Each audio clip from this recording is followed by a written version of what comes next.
It was a regular Monday evening at our house, tucked away on the edge of a big city. Kevin and I had fallen into our usual routine. He was relaxing on the couch with a beer after a long day at his auto repair shop, while I, Linda, was focused on my laptop, keeping an eye on the latest index and forex currency trends. Our home, a cozy three-story place we chose for its promise of a bright future, now felt like a battleground as our lives were drifting apart. "So, how's the market today?" Kevin asked casually, but I could sense the tension underneath. This had become normal for us. "Same as always, ups and downs." "Forex is looking good, though," I replied, trying to keep things calm. Kevin scoffed, setting his beer down a bit too forcefully. "Forex again? You know, not everything that shines is gold, Linda." I sighed, closing my laptop, ready for the conversation we'd had too many times. "And not every car that comes into your shop is worth fixing, but you do it anyway because you see the value in it." "Why can't you see the value in what I'm doing?" "Because cars are real, Linda. You can touch them, fix them, sell them.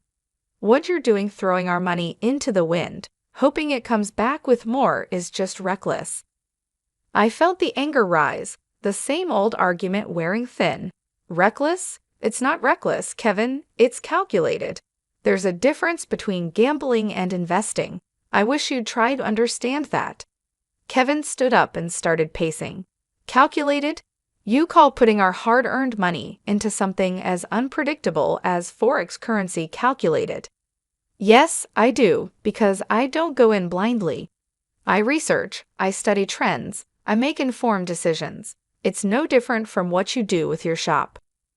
"My shop is a sure thing, Linda. People need cars." "My shop is a sure thing.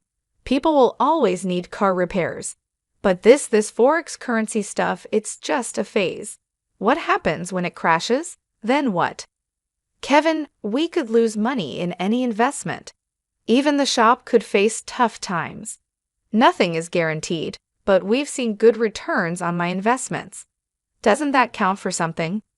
Kevin stopped pacing and ran a hand through his hair in frustration. "It's not just about the money, Linda. It's about security, about not risking everything on a gamble. Why can't we invest more in the shop, expand it? That's a real, solid way to grow our money. And put all our eggs in one basket? What if something happens to the shop, Kevin? Diversification is important. That's basic investing." He shook his head, the gap between us feeling wider than ever. "Diversification, sure, but into something stable, not this digital nonsense."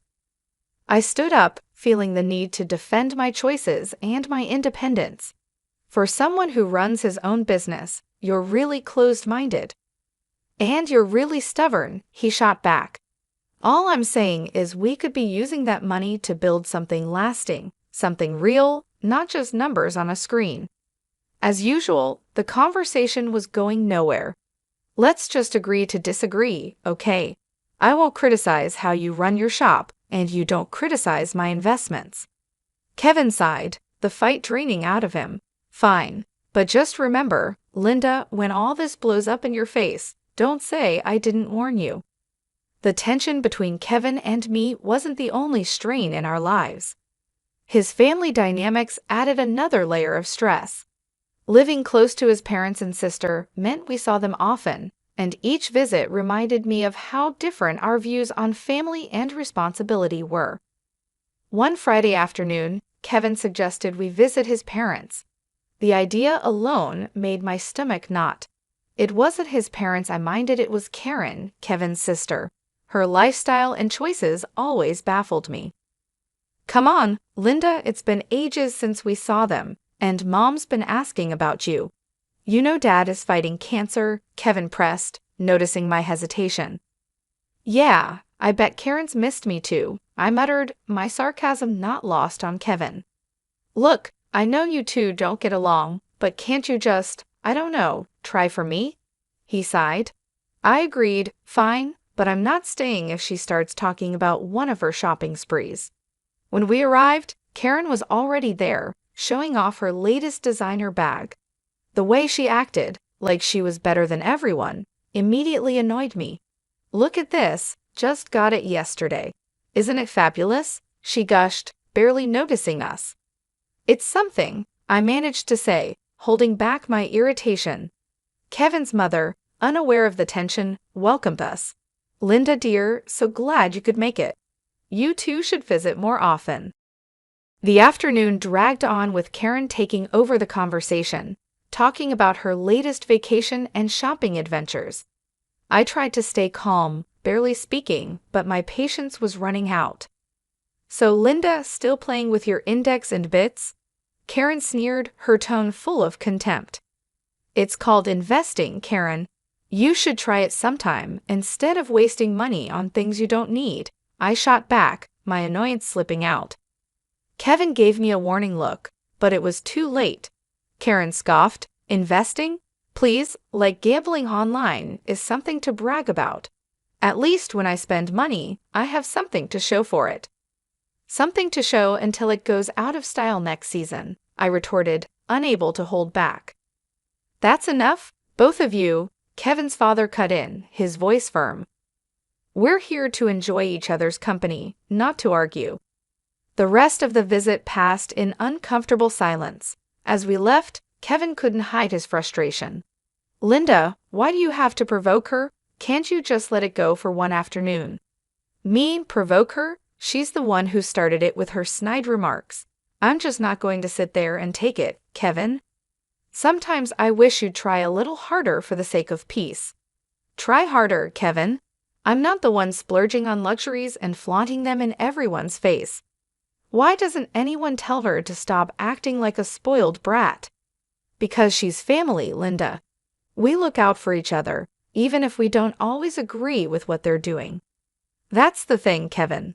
Looking out for each other is one thing, but enabling bad behavior is another. There's a difference, and it's about time someone pointed it out to her." Kevin sighed, the weariness clear in his voice.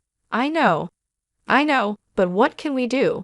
She's set in her ways, and Mom and Dad aren't going to change how they treat her. It's not just about Karen, Kevin. It's about us too. How are we supposed to plan for our future when there's always going to be this financial black hole in your family? "We'll figure it out, Linda. We always do." The news hit us hard and fast. Kevin's dad, Mr. Thomas, had lost his battle with cancer. One moment we were talking about treatment options, and the next, we were mourning. Amid the shock and grief, Karen took charge of the funeral arrangements. It wasn't long before she dropped a bombshell. Sitting in our living room, Kevin looked like a storm cloud had settled over him. "Linda, Karen says the funeral is going to cost $90,000. She expects us to cover half." I almost choked on my tea. $90,000? Kevin, that's crazy. Are we paying for a funeral or a royal wedding? Kevin's face darkened, his eyes narrowing. "Now's not the time, Linda. This isn't about the money. It's about giving my dad the send-off he deserves.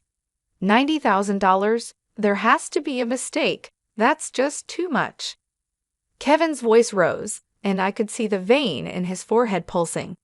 "My dad just died, Linda, and here you are, arguing over money. What's wrong with you?" I flinched at his harshness. "I'm not arguing, Kevin. I'm just shocked. We've never even spent that kind of money on our own house." Kevin stood up abruptly, his chair scraping the floor. "You know what? I don't need this. I don't need you telling me what's too much for my father's funeral. If you can't look past your spreadsheets for once, maybe you should just stay out of it." His words hurt, but I swallowed my response. This was grief talking, not my Kevin. "I'm sorry, Kevin. I'll transfer the $50,000 to Karen. It's just, this is a lot to take in." Kevin paced the room, his hands buried in his hair, a gesture of frustration I knew all too well. "Yeah, well, it's not just about the money, Linda. It's about doing right by him. And if that means paying whatever it costs, then so be it." When I confirmed the transfer to Karen, Kevin barely acknowledged it. He seemed lost in his own world of grief and anger. The distance between us felt immense, even though we were just a few feet apart in our living room. Walking into the funeral agency, I felt the weight of the world on my shoulders. The past few days had been a blur of grief and confusion, but nothing could have prepared me for what I was about to find out. "I'm here for Mr. Thomas's funeral," I told the woman behind the counter, trying to keep my voice steady. She looked up from her computer with an apologetic expression. "I'm sorry, ma'am, but you're a day late. Mr. Thomas was cremated yesterday." My heart stopped. "What? But I was told the funeral was today." She shook her head gently, her eyes full of sympathy. "The family requested to move the date forward. I'm very sorry for your loss and the confusion." I stood there in shock, my mind racing. How could Kevin not tell me? Why was I kept in the dark about such an important change? Fuming, I dialed Kevin's number, my fingers shaking with anger and disbelief. "Kevin, why didn't you tell me the funeral was moved? I just showed up like a fool, only to find out I missed everything." Kevin's voice was cold and distant. "Because I didn't think you cared, Linda. All you've done is complain about the costs and question every decision. Why would I think you'd want to be there? Because he was my father-in-law, because I'm your wife. How could you just leave me out like that?" My voice cracked, a mix of hurt and fury. "Well, maybe not for long," he shot back, and I could hear the bitterness in his voice. "What's that supposed to mean?" I demanded, my heart sinking. "I'm done, Linda. I can't do this anymore. I can't be with someone who's so indifferent. You care more about your bitcoins and index than this family. I've got the divorce papers ready." His words hit me like a slap in the face. Divorce? Was he serious? You're kidding, right? Over this? "Kevin, we can talk about it. We can work things out." "No, Linda. It's too late. The house is going up for sale. We'll split everything and go our separate ways." That was it. I was speechless, the reality crashing down on me. This wasn't happening, it couldn't be. Stunned, I wandered back to the parking lot, feeling lost. As I was heading back to my car, I saw Karen pulling in, driving a brand new luxury car. The sight of it made my blood boil. "Nice car, Karen. Where'd you get the money for this inheritance?" I asked, trying to keep my voice steady. Her smile didn't reach her eyes as she casually tossed her hair back. "Yeah, something like that. Dad left me a little something." The way she talked about her father while carrying shopping bags, without a hint of sadness, was infuriating. "A little something, huh? Looks like mourning is treating you pretty well." Karen's smile faded, replaced by a smirk. "Well, we all grieve in our own ways, don't we? Some of us invest in index, and some of us in cars." I clenched my fists, the unfairness of it all burning inside me. This was all wrong. Kevin and I were falling apart, and here was Karen, benefiting from the chaos. "Enjoy the car, Karen. Looks like it cost a pretty penny, or should I say, a pretty dollar." She laughed, a hollow sound that echoed in the empty parking lot. "Oh, Linda, always so worried about money. Don't worry, it's all been taken care of." I watched her walk away, her laughter lingering in the air. The man I loved wanted nothing to do with me, and the family I had tried to be a part of was showing their true colors. The days after the funeral felt like I was walking through a thick fog of disbelief and betrayal. The weight of the divorce papers in my bag felt like a heavy burden, a constant reminder of my crumbling marriage. But the sight of Karen's new luxury car planted a seed of suspicion that I couldn't ignore. Determined to find out what was really going on, I decided to visit the funeral home, hoping to uncover some answers. Walking into the funeral home, a mix of suspicion and determination fueled my steps. It felt surreal being there under these circumstances, but I needed answers. The place was quiet, the air filled with a solemn stillness that matched its purpose. At the reception desk, I saw a familiar face, Joyce, a classmate from high school. It was unexpected to see her there.